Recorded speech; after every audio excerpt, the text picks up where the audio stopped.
ఏ department operation maintenance లో ఎవరు private contractor ఇవ్వకూడదు. కాంట్రాక్ట్ రద్దు చేయాలి.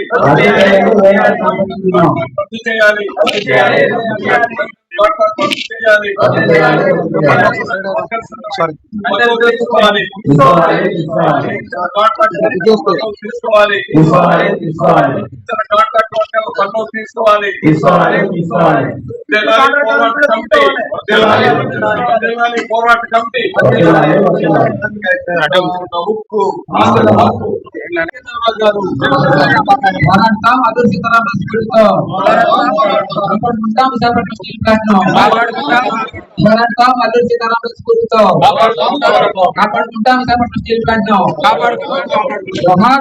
సీతారామరాజు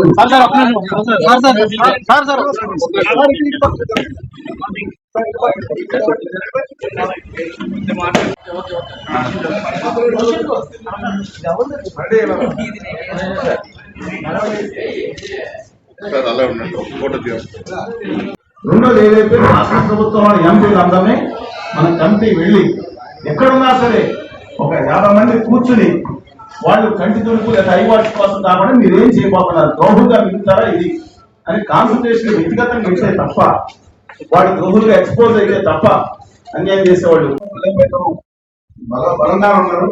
అక్కడ ఉన్న మిగతా ఎంపీలు తీసుకుని ఇప్పుడు రాబోయే సమావేశాల్లో ఖచ్చితంగా ఈ రౌండ్ టేబుల్ సమావేశాల ఉద్దేశం విశాఖపట్నం స్టీల్ ప్లాంట్ ప్రైవేటీకరణ వెనక్కి తీసుకోవాలని, రెండో సంవత్సరాలు కేటాయించాలని, మూడోది ఏదైతే టామ్ అని చెప్పి టోటల్ ఆపరేటర్ అండ్ మెయింటెనెన్స్ అని చెప్పి 3 డిపార్ట్మెంట్ 10 డిపార్ట్మెంట్ మొత్తం కాంట్రాక్ట్ ఇచ్చే వాళ్ళని కూడా వెనక్కి తీసుకోవాలని చెప్పేసి, ఎవరిని కూడా లోపలికి రానివ్వాలని చెప్పేసి బయటపడాలి. 4,500,000 మంది కాంట్రాక్టర్లు తొలగించే వాళ్ళ ఇల్లు తీసుకోవాలని చెప్పేసి, ఈ మధ్యనే వాళ్ళు తొలగించి 1000 మందిని ఇతర రాష్ట్రాల నుంచి లోపల తీసుకొస్తా ఉన్నారు. ఏమాత్రం నైపుణ్యం లేని వాళ్ళు తీసుకొస్తా ఉన్నారు. దీనికి వ్యతిరేకంగా రౌండ్ టేబుల్ సమావేశం ఉంది.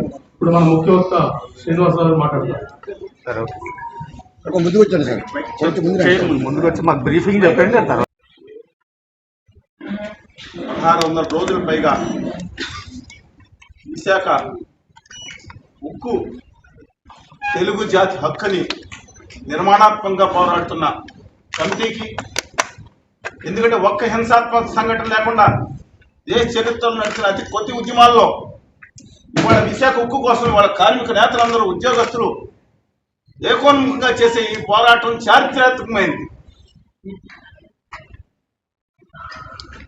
నరసింహరావు గారు, అలాగే సోదరులు రాజశేఖర్ గారు, ఆదినారాయణ గారు, రాము గారు, అలా కనబడి అందరూ కూడా అద్భుతంగా ఉద్యమాన్ని నడుతుంటే రాజకీయ కుట్రలు జరుగుతున్నాయి. ఇవాళ కేంద్రంలో ఉన్న ప్రభుత్వం ఇవాళ ఏం చేస్తుంటే ఆంధ్రప్రదేశ్ రాష్ట్రం అంతా 11,000 కోట్లు ఇచ్చేసాం. ఎవరికి ఇచ్చారు? మీరు రేపొద్దున దీన్ని అమ్మటానికి, ఆదాని గారికో ఇంకొకరికో లాభం చేయడానికి, బ్యాంకుల అప్పులు తీర్చడానికి, దాంట్లో 80-90% వాడుకుని మీ పాత బాకీలు ఎవరో అక్కడ సెటిల్ చేయడానికి వాడుకుని పావలా బేడ మాత్రం దీని మీద కర్మాగారం మీద ఖర్చు పెట్టడానికి షో చేస్తున్నారా? వాళ్ళ రాష్ట్రంలో ఉన్న ప్రభుత్వం గవర్నర్ చంద్రబాబు నాయుడు గారికి, అలాగే అనిసనాతనవాదం అంటూ గట్టిగా ఉద్యమిస్తున్న కళ్యాణ్ బాబు గారికి ఒకటే విజ్ఞప్తి చేస్తాను. మీరు ఇక్కడికి వచ్చేది ఏం మాట్లాడారో దయచేసి గుర్తుంచుకోండి. గవర్నీలు ఇదే ఉద్యమంలో మేము ఉన్నప్పుడు వచ్చి మాట్లాడిన శ్రీనివాసరావు గారు ఇవాళ ఇక్కడ చేసిన ఉద్యమ శిబిరమే అవసరం లేదంటే మాట్లాడటం మీద వాళ్ళు ఆలోచించుకోవాలి. ఒక్కటి చెప్తున్నానండి, వాళ్ళకి అందరి డిమాండ్ ఒకటే, విశాఖ ఉక్కు అంటే నేను అలాగే అక్కడున్న రేవంత్ రెడ్డి గారు కూడా వచ్చి మాట్లాడారు. ఇవాళ కేటీఆర్ గారికి, ప్రవీణ్ గారికి, వెస్లీ గారికి, వెంకటరెడ్డి గారికి, సాంసర్కి అందరూ కూడా విజ్ఞప్తి చేస్తున్నాను. ఈ ఉద్యమం ఆ రోజు మీరు అమరయ్యారు. చాయరెడ్డి ఎక్కడ, కరీంనగర్ ఎక్కడ, వరంగల్ ఎక్కడ, అనంతపురం, కర్నూలు కూడా తెలుగు జాతి మొత్తం దీనికోసం ప్రాణాలు అర్పించింది. ఇది ఒక ఆత్మగౌరవ చిహ్నం, ఒక అభివృద్ధి చిహ్నం. ఇవాళ దీన్ని మీరు కొంతమంది ఒక్కొక్కడిగా కుక్కని చెప్పే ముందు పిచ్చి కుక్కనే ముద్ర చేస్తే నీచమైన కుట్రలకు కేంద్రం పాల్పడుతుంది. ఇవాళ మీరు బాధిత జాతిగా తయారు చేయబోతున్నారా? గవర్నర్, ముఖ్యమంత్రి గారు, ఉప ముఖ్యమంత్రి గారు, ఇంకోటి వైఎస్ఆర్ కాంగ్రెస్ పార్టీ నేత దాని జగన్మోహన్ రెడ్డి గారు కూడా చెప్తున్నాను, మీ మీద కేసున్నది ఇంకోటి ఉన్నాయని మీ అందరూ కలిసి తల తాకట్టు పెడుతున్నారు ఆంధ్రప్రదేశ్ ఆత్మగౌరవాన్ని. విశాఖపట్నంలో యోగా పెట్టారు, 100 కోట్లు ఖర్చు పెట్టారు, అందుకు ఖర్చు పెట్టారు, దానికి సెకండరీ ఇష్యూ. ఇవాళ వచ్చిన మోడీ గారి చేత ఇక్కడ దీన్ని తిరిగి మేము సెంట్రల్ గవర్నమెంట్ లో ఉంచుతామనే ప్రకటన ఎందుకు చేయించలేకపోయారు? అదానీ గారికి 9% ఇక్కడ 13% వడ్డీలు వేసి ఇక్కడ ప్లాంట్ ని సర్వనాశనం చేసే కుట్రలు చేస్తున్నారా? ఇవాళ ఒక్కొక్క దాని విభాగాన్ని ఆపరేషన్స్ అండ్ మేనేజ్మెంట్ డిపార్ట్మెంట్ ఒక 3 డిపార్ట్మెంట్ లో మీ యొక్క తాపేదారులు, నేను ఈ పదం మీ యొక్క తాపేదారులు ఎవడాది? తారా చందు, పోలా చందు, మాణిక్ చందు ఏం తీసుకొచ్చి మీకోసం ఇవాళ ఇక్కడ పెత్తనం చేస్తా పోలీసులను తీసుకొచ్చి పెత్తనం చేస్తున్నారా? సిగ్గుందా మీకు? పోలీసులను తీసుకొచ్చి ఇక్కడ బెదిరిస్తారా కార్మికుల్ని? దాంట్లో ఏ రోజు చేశారు ఆ మాట? ఇవాళ మీకోసం తాపేదారుల కోసం ఒక్కొక్కటి రద్దు చేసుకుంటూ వెళ్తున్నారా? గంగవరం పోర్టు తీసుకెళ్లి ఆ గుజరాతీ వ్యాపారికి అడ్డంగా అమ్మేశారు. రాష్ట్ర ప్రభుత్వ వాటాను అమ్మే హక్కు మీకు ఎక్కడిచ్చారు? ఎవడన్నా కానీ ఎందుకు తీసుకోవట్లేదు?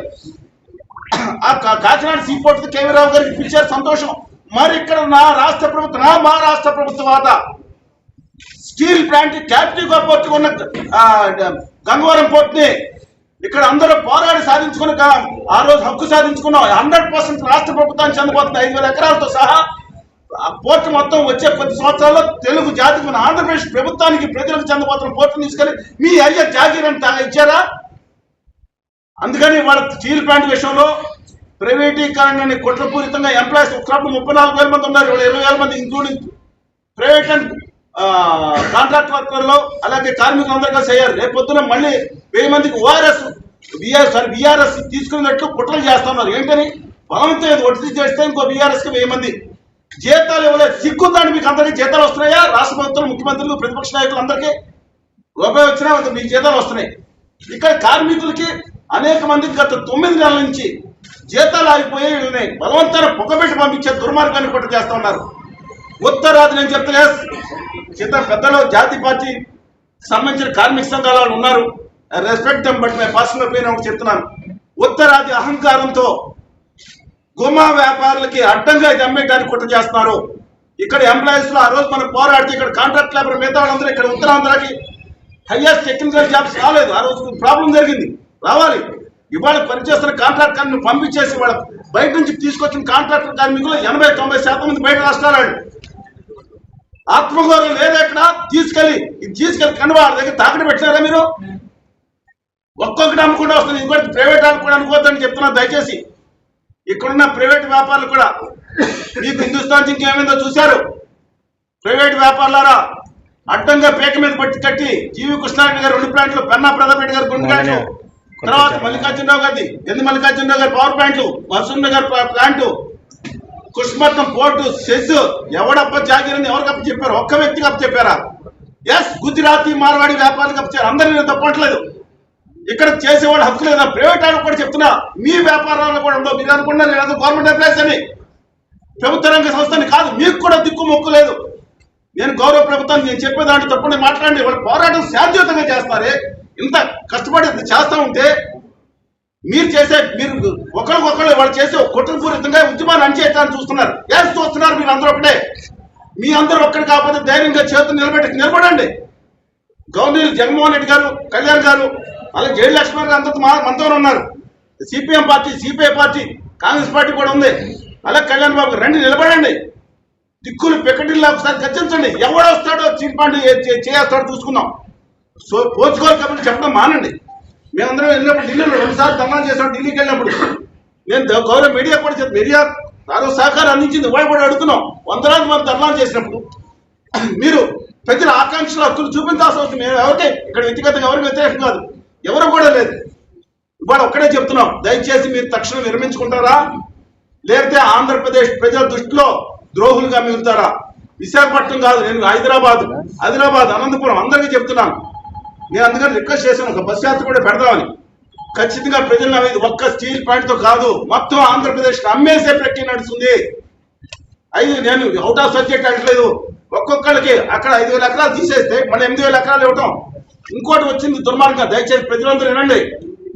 మీరు కట్టిన పాలనకి గుజరాత్కి ఎవరికైనా వ్యతిరేకమే లోపల. వాళ్ళ ప్లాంట్కి వాళ్ళ మిత్రులను మిట్లను గారిని తీసుకొచ్చారు ఇక్కడికి.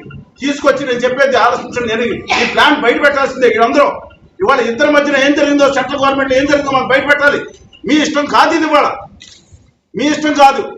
ఆంధ్రప్రదేశ్లో ఉన్న ఈ ప్లాంట్ మార్వాడి గారికి ఇచ్చి ఈ ప్లాంట్ కోసం మనందరం కట్టిన పన్నుల్లోంచి వచ్చే 10-15 సంవత్సరాలంట. నేను ఆరోపణ చేస్తున్నా, ధైర్యం ఉంటే బయట పెట్టిన కాగితాలు. మన రాష్ట్ర ప్రభుత్వానికి పన్నులు కట్టిన ప్రజలు కట్టిన పన్నుల్లోంచి వచ్చే 10-15 సంవత్సరాలు ఈ ఫ్యాక్టరీకి రాయితీలు ఇస్తారంటే ఇలా అయ్యే జాగీరా? ఆంధ్రప్రదేశ్కి హోదా విభజన హామీల్లో రావాల్సిన రాయితీలన్నీ గుజరాత్ గతంలో కొంతమంది తన్నుకుపోతే 100% ఎగ్జామ్షన్స్ ఇక్కడ పిల్లలు ఎన్ని ఆన్సర్ పెట్టుకోవాలి? మళ్ళీ అడుగుతున్నా, మీకు ఏమాత్రం మానవత్వం ఉంటే వాళ్ళ ఇక్కడ ఉన్న ఉద్యోగాలని ఇక్కడ పోగొట్టేది స్టీల్ ప్లాంట్ ఎన్ని కూడా నాశనం చేసే ప్రక్రియ చేస్తా. ఉద్యోగాలు పిల్లలకు వచ్చేది లేకుండా గుజరాత్కి 100% ఎగ్జామ్షన్ తీసుకెళ్లారు రాయితీ. నేను చెప్పిన సచివండి. గిఫ్ట్ సిటీ మాకు అక్కర్లేదా? శ్రీకాకుళం నుంచి అనంతపురం వరకు లేదా స్టీల్ మీద ఏం కాపాడక్కర్లేదు. నేను చెప్పిన తప్పైతే దినది మీకున్న పెద్ద పెద్ద ఉన్నారు, రండి మాట్లాడండి, ఇక్కడ చర్చా వేదిక పెట్టండి. 100% రాయితీ తీసుకెళ్ళి అక్కడ ఇచ్చారు. మనం వాళ్ళు ఇవ్వాల్సిన రాయితీ తీసుకెళ్ళి ఈ ఫ్యాక్టరీకి ఇస్తారా? క్యాప్టివ్ మైన్స్ ఇవ్వకుండా ఎందుకు మోసం చేస్తారు? కళ్యాణ్ బాబు గారికి 6 నిమిషం ఫోన్ చేస్తే అందరు లైన్లోకి వస్తారని ఆయనే చెప్పారు. చంద్రబాబు నాయుడు గారి మీద ఆధారపడి ప్రభుత్వం నడుస్తుంది. జగన్మోహన్ రెడ్డి గారి ఎంపీలు కూడా వాళ్ళకి దాసోహం అంటారు. ఒక్క క్యాప్టివ్ మైన్స్ కోకింగ్ కోల్ కోసం ఉంటే, అలాగే ఐరన్ ఓర్ ఇవాళ ఆదాని గారికి, వేదాంత అగర్వాల్ గారికి అడ్డంగా ఇచ్చుకుంటూ వెళ్తారు. ఛత్తీస్గఢ్ గురించి మాట్లాడితే ఇంకో ముద్దలు వేస్తుంటారు. ఛత్తీస్గఢ్ అంతా క్లీన్ చేస్తారు కదా మీరు. నిన్న 6,000 ఎకరాలు కొడతాం మొదలుపెట్టారు కదా కోకింగ్ కోల్ గురించి ఆదాని గారు. ఛత్తీస్గఢ్ లో కూడా చాలా క్లీన్ చేశారు కదా మీరు. మాట్లాడితే ఏదని అంటారు. పోరాడే వాళ్ళందరూ లేకుండా చేసుకున్నారు కదా, ఓకే. కానీ ఇవాళ మా capital mines Visakhapatnam steel plant ఎందుకు? నేను అన్న మాట ప్రతి గుండెల్లో ఆలోచించుకోండి. దుర్మార్గాన్ని కొట్ట చేస్తారు. మాకు 100% కావాల్సింది 3 ముఖ్యమైన కోరికలు. ఒకటి, capital mines iron ore coking coal capital mines ఇవ్వాల్సిందే. పాయింట్ నెంబర్ 2, ఇవాళ అప్పులు 14% ఉన్నారు. ఎవరి సొమ్మని ఇక్కడ గుజరాత్ కంపెనీలకి 98%, 95% హెయిర్ కట్ చేశారు. 95%, 70% హెయిర్ కట్ అంటే ఒక 60,000 కోట్లు లోన్ ఉంటే 57,000 కోట్లు మాఫీ చేశారు. మీ అయ్యి జాగీరా? మా స్టీల్ ప్లాంట్ వాళ్ళు ఇక్కడ ఒక్క కేంద్ర ప్రభుత్వ సంస్థ ఎగ్గొట్టింది ఉందా? మాకు ఇక్కడ వెంటనే 2వ పాయింట్, ఖచ్చితంగా మొత్తం ఆ రుణమాఫీ మీరు ఏమన్నా అనుకోండి, మా ఖచ్చితంగా స్టీల్ ప్లాంట్కి రుణరహితంగా చేయండి, లేదా వడ్డీలు కట్టకుండా మాకు అప్పులు చూపిస్తారా? 3వది, ఇక్కడ ఎంప్లాయీస్ ఎవరు తీసినా ఒప్పుకునే సమస్య లేదు. మీరు అద్భుతంగా చేయండి. వాళ్ళ 3rd క్లాస్ సర్వీస్ కూడా స్టార్ట్ అయింది. ఇవాళ అద్భుతమైన లాభాలు తీసుకురాకపోతే మీకు అప్పచెప్పండి. ఇక్కడ దాంట్లో కూడా ఇవాళ కార్మికులకు సంబంధించి డైరెక్టర్ని ఎలర్ట్ చేసుకోండి. వర్కింగ్ డైరెక్టర్స్ని మీరు చూడండి. ప్లాంట్ అద్భుతంగా తీసుకురాకపోతే అప్పుడు 5 ఏళ్ల తర్వాత మీరు నిర్ణయం తీసుకోండి. సేల్లో విలీనం చేయమని కూడా డిమాండ్ ఏదైతే ఉందో ఇవాళ ఆ రోజు అడుగుతున్నారు. ఈ 3 డిమాండ్లు కనుక మీరు తక్షణమే చేయకపోతే మీరు గుమ్మా వ్యాపారులకి, ఆంధ్రప్రదేశ్ ప్రజలు కాదు, దేశ యొక్క కార్మిక సంస్థ హక్కుల్ని తాకట్టు పెడతామని నిర్ణయిస్తాం. దయచేసి my humble request to the Andhra Pradesh chief minister, deputy chief minister, opposition leaders of Andhra Pradesh and all other leaders, మీరు ఆంధ్రప్రదేశ్ ప్రజల పక్షాలు ఉంటారా? ఆ గుజరాతీ మార్వాడి వ్యాపారుల్లో కొందరు పక్షాలు ఉంటారు. తేల్చుకోండి. ఆంధ్రప్రదేశ్ హక్కులు, ఆత్మగౌరవాన్ని కాపాడండి. తెలంగాణ ముఖ్యమంత్రి గారు రేవంత్ గారు మళ్ళీ మీతో మాట్లాడతాను ఈ నెలాఖరులో కూడా. దయచేసి రేవంత్ రెడ్డి గారు మీరు సీరియస్ గా తెలుగు జాతి సమస్య మీరు కూడా ముందుకు రండి. కనీసం మీరు రాకపోతే అక్కడ ప్రతిపక్ష నాయకుడు కనీసం సిగ్గనే వస్తుంది కొంతమందికి. అందరినీ కూడా మేము ఇంతమంది వాళ్ళు నిజాయితీ నిబద్ధతతో పనిచేసే వాళ్ళని వాళ్ళ స్టీల్ ప్లాంట్ ఉద్యోగస్తులు కూడా బ్యాషింగ్ చేస్తారు. Most important issue. ఇవాళ విశాఖపట్నంలో కూడా కొంతమంది బయలుదేరుతా స్టీల్ ప్లాంట్ ఉద్యోగుల మీద మాట్లాడతారు. సిగ్గుండాలంటే ఎవరికన్నా? ఎవరి గురించి మాట్లాడతారు మీరు? ఇంకొకసారి అలాంటి ప్రయత్నాలు చేయించొద్దు. మీ చేత, మీతో ఉన్న వాళ్ళ చేత అని చెప్తున్నాను. మీడియాకి ఎస్పెషల్లీ ఇవాళ విశాఖ కర్మాగారం ఆ రోజు పత్రికలు రాశారు. అమృతరావు గారు దీక్ష నుంచి అనేకం, ఆ రోజు తెన్నటి విశ్వనాథ్ గారు, ఇవాళ కూర్చున్న పివిఆర్ మాధవ్ గారు నాన్నగారు చలపతిరావు గారు అభినందనలు తెలియజేస్తాం. మాధవ్ గారికి, ఒకల వంశీ నాగేంద్ర మాధవ్ గారికి ఒకటే అభినందనలు తెలియజేస్తా. అయ్యా, మీ ఫాదర్ ఏదైతే ఆ రోజు ఉన్నారో దానికి వ్యతిరేకంగా వెళ్తున్నప్పుడు మీరు కమౌట్. మాధవ్ గారు మీరు ఇక్కడ పెట్టా. ఇప్పుడు కన్నా గుజరాతీ పాలకులకు వ్యతిరేకంగా ఆంధ్రప్రదేశ్కి అన్యాయం చేస్తుంటే దయచేసి పోరాడమని చెప్పి నాగేంద్ర మాధవ్ గారికి కూడా విజ్ఞప్తి చేస్తా ఉన్నాను. అందరికీ మై హంబుల్ రిక్వెస్ట్. ఏమిటి మార్పు అని అంటే, పేరుకి లోన్ ఇచ్చినట్టుగా 11,440 కోట్ల యొక్క ప్యాకేజీ ప్రకటించి రెండో వైపున ప్రజల్ని మోసగించేదానికి గతంలో ఎన్నడూ లేదు. గత 10 సంవత్సరాల కాలంలో జరగనటువంటిది ఉద్యమాన్ని పూర్తిగా అణచాలని ప్రయత్నం చేస్తున్నారు. దానికి కాంట్రాక్ట్ కార్మికులు బలమైనటువంటి ఈరోజు ఉత్పత్తిలో ఉన్నారు కాబట్టి వాళ్ళని ఎవరినైనా మేము తీసేస్తాం అని 5,000 మందిని ఈరోజు బయట పెట్టారు. దానికి ఒక పద్ధతే లేదు, ఒక్క పైసా డబ్బులు ఇవ్వలేదు, ఒక నోటీస్ ఇవ్వలేదు, ఏమీ లేదు. ఏ పద్ధతి లేకుండా అక్రమంగా తొలగించారు. రెండో పద్ధతి పర్మనెంట్ యూనియన్.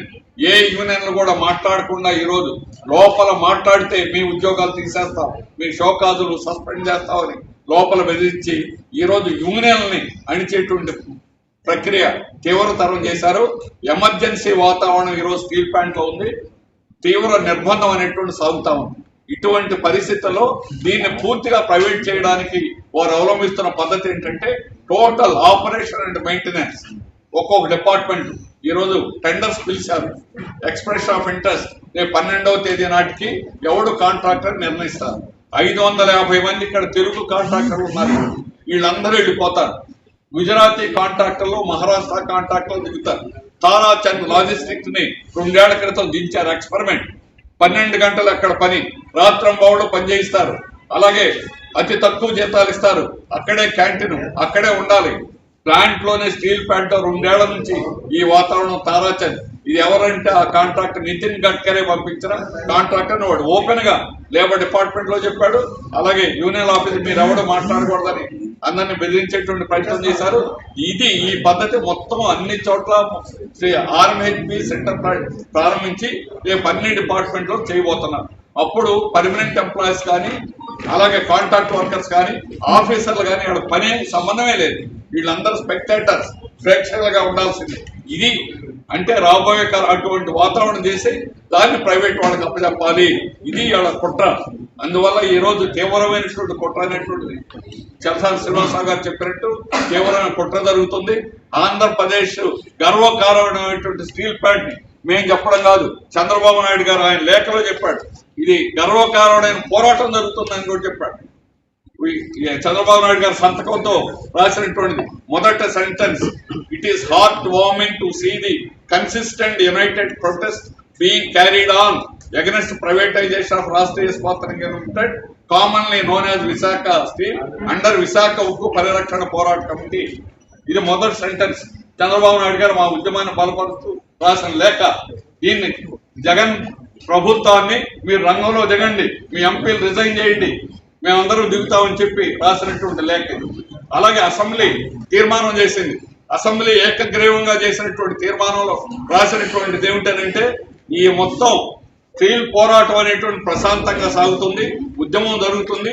దీన్ని ప్రైవేటీకరణ మేము పూర్తిగా వ్యతిరేకిస్తున్నామని, విశాఖ స్టీల్ ఎటువంటి పరిస్థితుల్లో ప్రైవేటైజేషన్ చేయకూడదని దీన్ని లాస్ట్ లో తీర్మానం అనేటువంటి 3 పేజీల తీర్మానం. దీనిలో దీన్ని స్పష్టంగా we oppose the decision of Cabinet Committee on Economic Affairs CCA for 100% strategic investment of Government of India. ఇది అసెంబ్లీ ఏకగ్రీవంగా చేసిన తీర్మానం. అంటే చంద్రబాబు నాయుడు ప్రతిపక్షంలో ఉన్నప్పుడు ఆయన చేసిన లేదా అసెంబ్లీ ఏకగ్రీవంగా చేసిన తీర్మానం మా ఉద్యమం ఎప్పుడు తప్పు చేసిందని చెప్పాల. కానీ ఈ రోజు అక్కడ టెంట్ వేసుకోవడానికి ఎందుకు నిరాకరిస్తున్నారని అడుగుతున్నాం. మమ్మల్ని టెంట్ లో ఎందుకు ఉండనివ్వకూడదని అడుగుతున్నాం. ఎందుకు దీక్షలు చేయనివ్వరని అడుగుతున్నాం. మేము శాంతియుతంగా ఒక్క కేసు మా మీద ఉందా? ఒక్క కేసు అక్కడ టెంట్ లో ఎవడైనా తప్పు చేశారని ఉందా? శాంతిని భగ్నం కలిగించారని ఉందా? ఎందుకు లోకల్ పోలీసు ఈ రోజు జోక్యం చేసుకున్నారు? పోలీసు ఈ రోజు రాష్ట్ర ప్రభుత్వం తాబేదారులు అయిపోయారు. చంద్రబాబు నాయుడు మహానాడుకి వెళ్ళి పర్మిషన్ తీసుకొని స్టీల్ సెక్రటరీ ఈ రోజు లోపల పోలీసులు పెట్టాడు. 40 ఏళ్ల నుంచి సివిల్ పోలీసు లేదు, CSF ఒకటే ఉంది. ఈ రోజు సివిల్ పోలీస్ ఎందుకు వచ్చింది?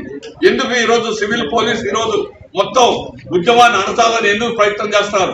ఎందుకు అక్రమంగా కేసులు పెడుతున్నారు? దీన్ని చేర్చాలని డిమాండ్ చేస్తున్నాం. రాష్ట్ర ప్రజలందరూ కూడా ఈ రోజు స్టీల్ ప్లాంట్ లో జరుగుతున్నటువంటి అన్యాయం మీద, అక్రమాల మీద రాష్ట్ర ప్రజలందరూ కూడా ఉవ్వెత్తున కదలాలని, ప్రజలు గొంతెత్తాలని. లేకుండా ఇక్కడ యూనియన్లు మాత్రం ఇప్పుడు దాకా చేశాం, కానీ ఈ రోజు యూనియన్ల చేతుల్లో లేదు, బయట ప్రజల యొక్క చేతిలో ఉంది. ప్రజలు దీని గురించి ఆలోచించాలని, ప్రజల మద్దతు ఇవ్వాలని ఈ రౌండ్ టేబుల్ తరఫున కోరుతున్నాం.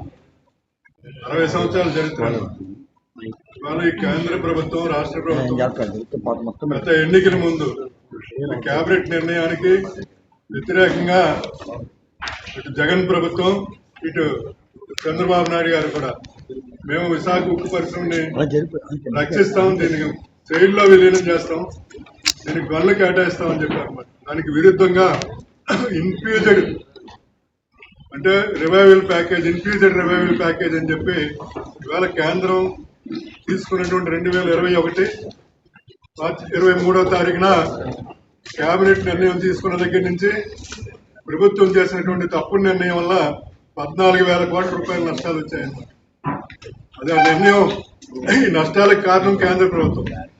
ఇవాళ దేనికోసం ఆంధ్రులు పోరాడారు, రక్త చరిత్ర ఉంది దీనికి. ఇన్ని వేల మంది భూములు ఎందుకు త్యాగం చేశారు? స్టీల్ ప్లాంట్ ఎప్పుడు అమ్మేస్తామన్నా మూసేస్తామన్నా సరే రాష్ట్ర ప్రజలు దేనికోసం పోరాడారు? ఇవాళ ఒక రాజకీయమైనటువంటి మోసం ఉత్తరాంధ్ర ప్రజలకి జరుగుతుంది. ఆ మోసాన్ని మనం ఎదుర్కోకపోతే ఈ ఉత్తరాంధ్రలో ఇప్పటికే గత 8 నెలల్లో 1,00,000 మందికి ఉపాధి పోయిందనమాట. 4,500 మంది కాంట్రాక్ట్ కార్మికులు తొలగించారు. విఆర్ఎస్ పేరు మీద ఇంకొక 2,500 మంది తొలగిస్తున్నారు. ఇంకా కాంట్రాక్ట్ కార్మికులు ఇంకా తొలగిస్తామని చెప్తున్నారు. దీనివల్ల పక్కనున్న అనుబంధ పరిశ్రమలు దీని మీద జీవనాధారం చేస్తున్న గత 7 నెలల్లో కూడా సుమారు 1,00,000 మంది ఉపాధి లేకుండా వలసలు పోతున్నారు అనమాట. మరి ప్రజలకి, రాష్ట్ర ప్రజలకి ఇంత మోసం అనేది గత ముఖ్యమంత్రులు ఎవరో కూడా ఇటువంటి మోసం చేయలేదు ప్రజలకి. ముఖ్యమంత్రి ఇప్పటికైనా సరే పునరాలోచించుకోవాలి. ఇవాళ కూడా మీ మీద ఆధారపడి ఉంది ప్రభుత్వం. దాన్ని ఇవాళ విశాఖపట్నం స్టీల్ ప్లాంట్ పునర్జన్మ అని చెప్తున్నారు అనమాట ఈ రాజకీయ పార్టీ నాయకులు. పునర్జన్మ ఏంటి? ఎప్పుడో పుట్టింది. ఇవాళ శంకుస్థాపన చేసి 32 మంది చచ్చిపోయిన తర్వాత, పదవులు త్యాగం చేసిన తర్వాత, 26,000 మంది భూములు ఇచ్చిన తర్వాత బతికినటువంటి జీవనంలో లాభాలు వచ్చినటువంటి ఫ్యాక్టరీని ఇవాళ పూర్తిగా ఓఎండీస్ ఇవాళ ఆస్తులకు ఏ వరకు కూడా ఉపాధి లేకుండా చేయాలనే పట్టుదలతోనే ఇవాళ కేంద్ర ప్రభుత్వం ఆలోచన. ఇవాళ ఉన్నటువంటి గుజరాతీలు వీళ్ళంతా కూడా వచ్చి ఆంధ్రప్రదేశ్ విశాఖపట్నం స్టీల్ ప్లాంట్లో స్థానికులకి ఎవరికి ఉపాధి జరగకూడదు అనే లక్ష్యంతో ఈ ఓఎంసీ అనేది తీసుకొచ్చి కట్టుబడి దీనికి వ్యతిరేకంగా మేము పోరాడతాం. తప్పకుండా కార్మిక వర్గం మీద ఎన్ని దాడులు చేసినప్పుడు కూడా ఈ రోజు కూడా ఉద్యమం అనేది కొనసాగుతుంది. భవిష్యత్తులో ప్రజల దగ్గరికి ఉత్తరాంధ్రకు జరిగినటువంటి అన్యాయాన్ని ఎదుర్కోవడానికి రాష్ట్ర ప్రజలందరినీ చైతన్యవంతం చేయడానికి ఈ రౌండ్ టేబుల్ సమావేశం ద్వారాను పెట్టింది మైక్. అందరికీ నమస్కారం. ఇంటర్నెట్ మీడియా వారికి, ఈరోజు రౌండ్ టేబుల్లో పాల్గొన్న పెద్దలందరికీ, ప్రధానంగా ప్రసాద్ శ్రీనివాసరావు గారికి హృదయపూర్వక అభినందనలు తెలియజేస్తూ, విశాఖపట్నం స్టీల్ ప్లాంట్ ప్రాణత్యాగాల ఫలితంగా నిర్వాసులు భూములు త్యాగం చేయడంతో ఆవిర్భవించిన కర్మాగారం ఆరంభం నుంచి అనేక బాలానిష్టలు ఎదుర్కొంటూనే ఈ కర్మాగారాన్ని ముందుకు తీసుకెళ్లడంలో కార్మిక వర్గం కానీ అధికారులు కానీ సమన్వయంగా పనిచేసి ఈ కర్మాగారాన్ని జాతి గర్వపడే విధంగా కేవలం భారతదేశంలో కాకుండా ప్రపంచవ్యాప్తంగా పేరు తీసుకురావడంలో ఎంతో మంది కీలక పాత్ర వహించారు. ఈ కర్మాగారం కోసం కాంట్రాక్ట్ కార్మికులు కానీ అధికారులు కానీ ప్రాణాలు కూడా కోల్పోయినారు. మరి ఏదైతే పూర్వీకులు త్యాగ ఫలితంగా వచ్చే కర్మాగారాన్ని కాపాడుకోవాలని ఒక మంచి ఉద్దేశంతో అనినిత్యం కష్టించి పనిచేసిన కర్మాగారాన్ని, ఈ కర్మాగారం మీద 5,000 కోట్ల రూపాయలు పెట్టుబడి పెడితే ఒకప్పుడు మరి 50,000 కోట్ల రూపాయల పైగా ప్రభుత్వానికి చెల్లింపులు జరిగినాయి. ఈ కర్మాగారంలో వచ్చినటువంటి క్రయ విక్రయాలన్నీ కూడా భారతదేశంలో అనేక చోట్ల ఇటు సిఎస్ఆర్ పేరుతో కేవలం ఆంధ్రప్రదేశ్లో కాకుండా భారతదేశ వ్యాప్తంగా ఇటు అనేకమైనటువంటి కార్యక్రమాలు చేయడం జరిగింది. మెట్రో ప్రాజెక్టు కానీ, సర్దార్ వల్లభాయ్ పటేల్ బైక్ కానీ, లేదా కూడా అనేకమైన డ్యాములు కానీ అనేకమైన ప్రాజెక్టులు చేయడంలో మరి విశాఖపట్నం స్టీల్ ప్లాంట్ ముందుకు వచ్చింది. భారత